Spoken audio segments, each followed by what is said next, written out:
You get a real treat now. This guy is as funny can be. He's all the way from Ballarat. Please welcome Mr. Scott Angove. Big round of applause. G'day everyone, bloody good on you for coming out. Well done. I'm from fucking Ballarat. When's summer start? Is that Sunday? We're due for 11. Fucking ripper, I'm so glad to be out of Ballarat. So good. Hey, ladies, just a comedian once said to me, never overestimate your audience. That lowbrow humour gets the laughs, right? And looking across at you lot, that's where I'm going to go tonight, right? We're going to talk about poo, right? Because I've had 3 junctures in my life, all involving poo, right? One was the innocence of youth, alcohol, and as a new father, right? And I'd like to tell you these stories because they're all true, right? So we're going to call these 3 shades of brown. Are you with me? Right. First one happened when I was 6 years old. I grew up in Geelong in New South Wales, yeah? And I was 6 and I was a little bit crook. And I went to the doctor and the doctor said, I think you should take him down to the hospital to get a few tests. So Mum takes me down to the hospital to get a few tests. When Mum was down there, she went off with the nurses and went smoking, because that's what you did in hospitals in the late 70s, right? So Mum's off smoking with the nurses and I'm with the matron. And the matron gives me a sample jar, right? And she goes, Scott, if you could pop off to the toilets, we need a sample from you.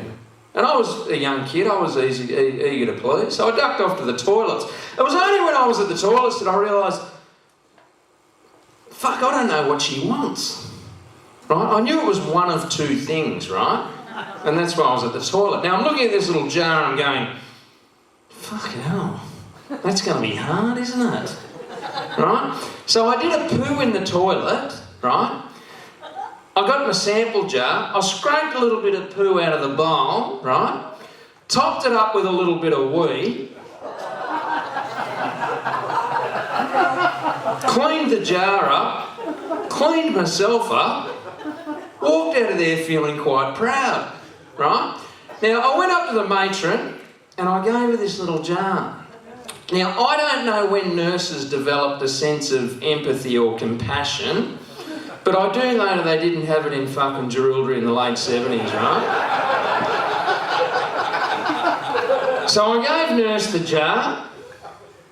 And when I don't say nurse, she was a matron, right? Now, if there's any blokes there having nurse fantasies, she wasn't your fantasy, unless your fantasy was being ridiculed by someone who looked like a Soviet Union swimmer from the 80s, right? So I give nurse the sample, right? And nurse did this. She leaned down the corridor, true, and she said, hey girls, come and have a look what Barry Angove's young bloke has given us. Right, so all the nurses come down from the hospital, yeah? And they all gather around my little sample jar, right? And they were all pissing themselves laughing, right? But I thought they'd all come down because my shit really was special. Like, I thought I'd done something amazing, you know? It was only when they'd gathered round and started laughing their heads off did I realise maybe I'd been a little bit over-generous. Right? So that's the innocence of you. The next one, guys, is alcohol. Now, I'm not proud of this, okay? I'm really not proud of this, but this is a true story that was told on my 21st, right? When I was in Geelong, the first time I left home, I went to university in Canberra, right? Oh, fucking silly decision right there, right? So I go up to Canberra, I went there to study at university, and I lived with an older cousin, Nicole. And Nicole liked things clean and orderly, right? If I did the dishes, Nicole would have to inspect them before they were put away, right? If I changed her radio dial off, I would have to change it back, okay? She was a bitch, right? So anyway, there was a university night at the local RSL club where they were having $2 schooners of Tooheys New. And we went down and gave it a real shake, right? And I got really, I'm not proud of this, ladies and gents, but I got really pissed, right? I can't remember getting home. But what I do remember is Nicole screaming, waking me up. She's going, Scott, what is this? And I'm like, fuck, Where's that coming from? Right? And I got up and I went and found Nicole in the bathroom. And Nicole's pointing in the bathtub. And she's going, Scott, what is that? And ladies and gents, inside the bathtub was a massive poo, right, about 5 coils deep. Right? It was magnificent. It was majestic. Now, I could see what I'd done. I'd got really drunk and the toilet was next to the bath. I'd pulled the dacks down, got the bit of a wobble, right? And the arse went over the bathtub, knees at 90 degrees. I thought, that's fucking good enough. That'll do. Right?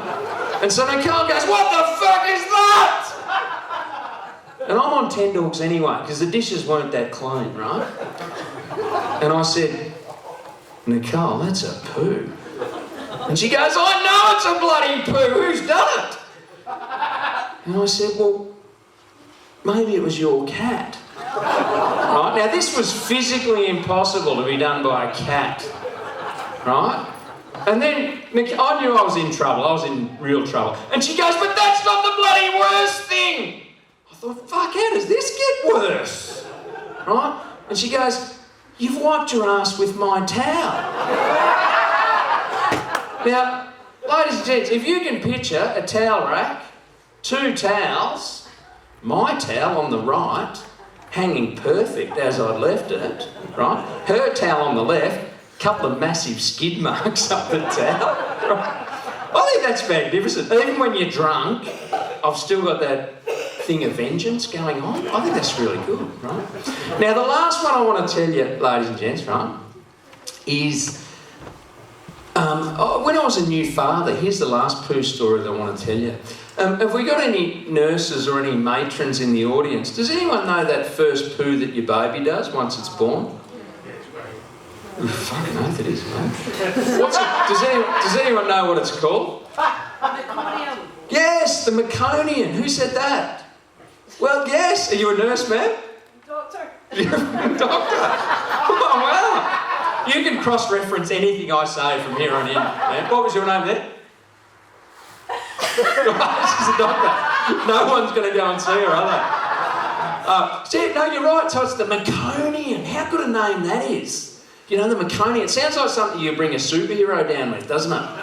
You know, and having gone through this experience, I think you probably could. So, doctor who won't give their name, right? What's her name? Cedar? Cedar. I've got an accent that's difficult. Oh, they're fucking hell. Can someone tell me what that says? Sarah, good on you, Sarah. So, Sarah, for those people who don't know, the meconium poo, right? When the infant's in the uterus, Sarah, are we okay? We're going along okay? Okay. So, ladies and gents, while the baby's in the uterus, any material that the baby ingests while it's in there, right, when it comes... And Sarah, correct me if I'm wrong, that poo can be done in utero as well. Can be, which can cause problems. I'm fucking dancing with you now, Sarah. But, Sarah, it can also be done post-birth, can't it? And normally, Sarah, how long would that poo... Would it be 2 days? It can be up to 2 days. It can be as soon as they arrive. Wow, that's fucking great. Well, Sarah, I'm going to try and describe the meconium for the people because I'd like to walk away more educated than what they are. So really, it's a greenish, blackish tar, sticky, viscous. Are we having fucking laughs? Are we going okay? But Sarah, are we okay? That's what it is, isn't it?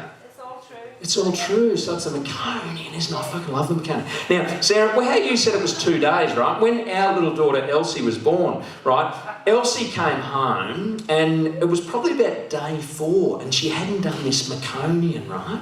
And she was bloated and she looked a bit upset, so we took her down and we're still dancing, Sarah. And so we took her down to the doctor, right? Took her to the doctor. And the doctor said, don't worry, it'll come. But this was 4 days, Sarah, so we took her down. And so I'm driving home with Elsie and we are waiting for the arrival of the meconium. It was like something out of Star Trek, right? So we're waiting for the arrival of the meconium, you know.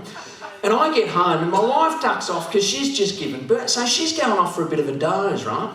I'm on the couch with my daughter, right? daughter Elsie, we're having a little bit of daddy-daughter bonding time on the couch, you know, it's going bloody great, you know. And guys, can I tell you at this stage, the wife and I, minus the eye, had decided to use cloth nappies. Right? Now, guys, I think it had something to do with the environment, okay? But having lived through that experience, I don't think the environment's that fucking important. Right? And can I also say, my wife's Japanese. She could fold a fucking nappy because she grew up doing origami. Right? If we go to Coles, on the ride home, she turns the shopping docket into a beautiful swan. Right? I can't fold a fucking trestle table. Right? So, I've just put this nappy on the daughter, and we're on the couch and we're bonding and we're having a good time, where all of a sudden her eyes roll in the back of her head. And she gets this fucking crazed grin on her head. And I thought, what the fuck have we given birth to? Right? She gets this look. And then I've realised what's happened. The fucking Meconian's coming. Right? And we're on the couch.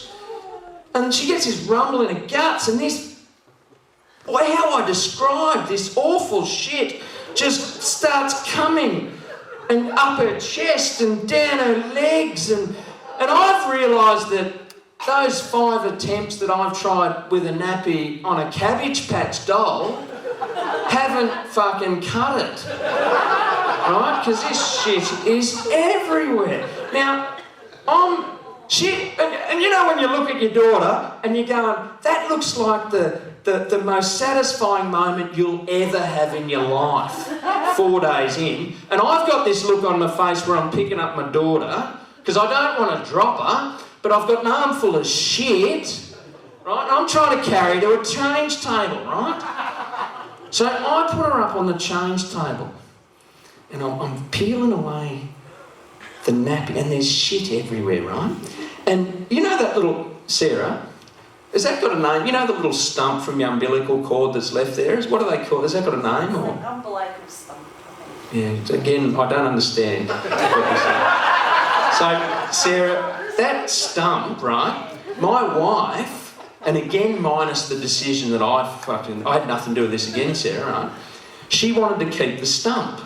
And the stump up until this stage was still attached to my daughter, right? I think she wanted to use stem cell research or plant underneath a lemon tree to grow fucking great lemons. I don't know why she wanted to keep it. But and you know how it falls off, Sarah, because it serves no purpose? Very similar to the husband's penis, you know, shrivels up and after childbirth serves no purpose. Might as well fucking drop off, right? So, this little stump that my wife wanted to keep had fallen into the Meconian, right? And this is fucking true, right? So I'm a new dad, firstborn, going through this Meconian shit, trying to find an umbilical stump to give to my wife. And I found it. And you know how we're talking about looking after the environment? I used 7,000 wipes to clean up. And I was after any cleaning product, just fucking give it to me, because I need this cleaned up, right? And I cleaned it all up, and I did everything, and I went and laid my newborn daughter, once she was clean, down next to my wife, and I put this little umbilical stump in a tissue. I laid it against a pillow, because she fucking wanted it, I didn't want it, right? So she can have it, you know? And now, ladies and gents, my little daughter, she's 9, right? She's 9. And when she comes to me, I say, Elsie, can you please clean your room, darling? She goes, no, Dad. I said, darling, I fucking cleaned your Meconian. You clean your room. Now, ladies and gents, I think we've had enough stories about shit tonight. You haven't been a shit audience. You've been absolutely lovely. So thanks for listening to me. Good on you, ladies and gents, for coming out and supporting your cause. Thanks so much. Good on you.